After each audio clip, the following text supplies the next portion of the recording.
Don't show this video to my wife because she dislikes these cars. But I promised her to wear a helmet. And I will. I mean, how can you not wear a helmet in this? I mean, you could technically. I don't know if Marshall's would let you on without a helmet, but we're definitely wearing a full face one in it because we need to, for all the obvious reasons. Caterham, probably one of the best bang for buck cars. Yes, certainly is. And this one is even like the most extreme 620R. This means 620 horsepower per ton? It's a little bit more than that now. Okay, how much is it now? It's somewhere between 360 and 380 horsepower. And then in stock it's like? 311. Yeah. So a bit more. A little bit more. A little bit more. Yeah, but it has also... Is this suspension different? I think it's not stuck, is it? Yes, it's tractive, ACE, semi-active. Mm-hmm. So you can control the pitch or roll from inside the car. Okay. Nice. There's a small panel right underneath, but you need the ignition on before you can kind of change it. Oh yeah. No, we're good. Do we need... Does it have ABS? No. No traction control either. But yeah, let's go have some fun and not burn our feet, I guess, on the exhaust.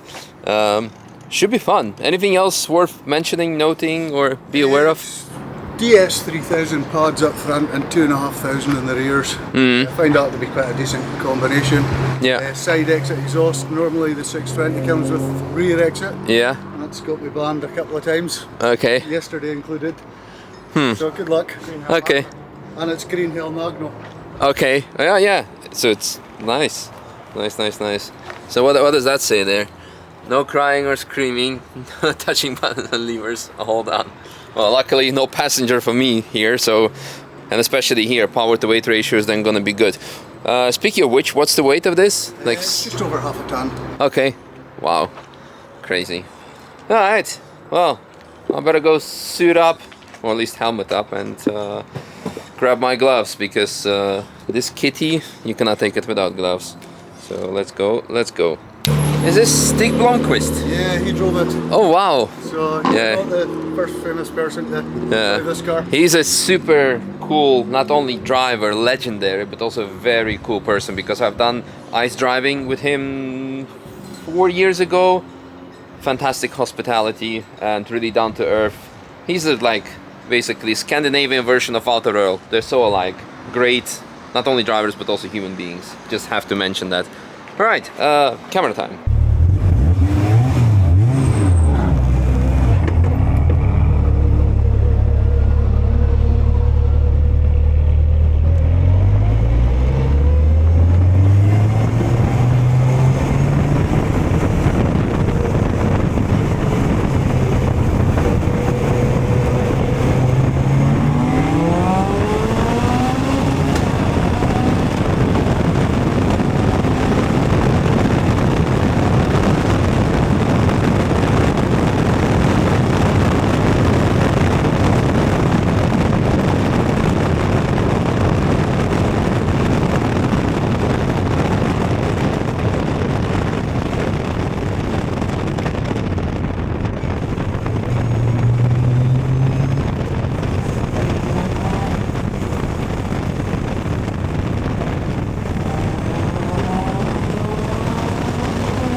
Well, usually I do my thoughts about the car at the end of the lap, but now you probably couldn't hear me, so I think should better say it now.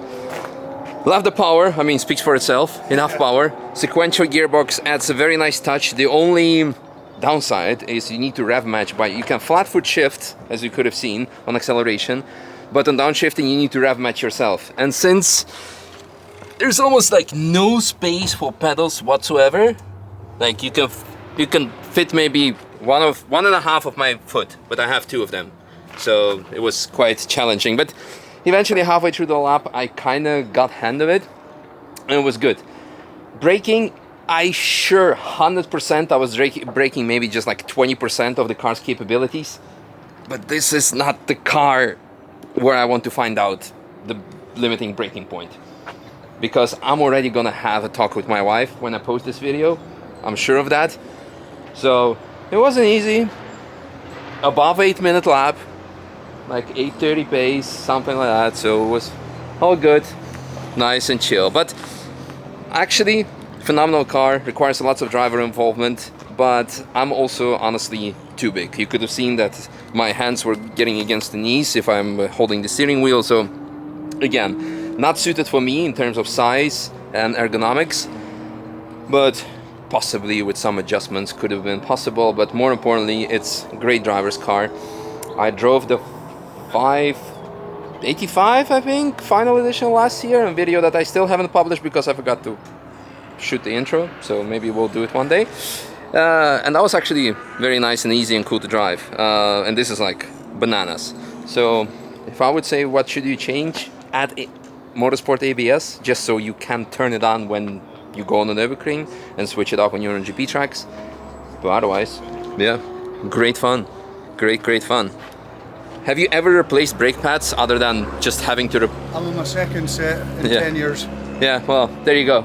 That's all you need to know. Like, you want a cheap, affordable, and like low maintenance track car, Caterham is the answer. Not for the Nürburgring. Unless nobody loves you or something, I don't know. Like, all right, on that note, thanks again for a great lap. Misha. It was Take care. great fun. Misha. And see you guys in tomorrow's video. It might be the 370Z. Who knows? Let's see.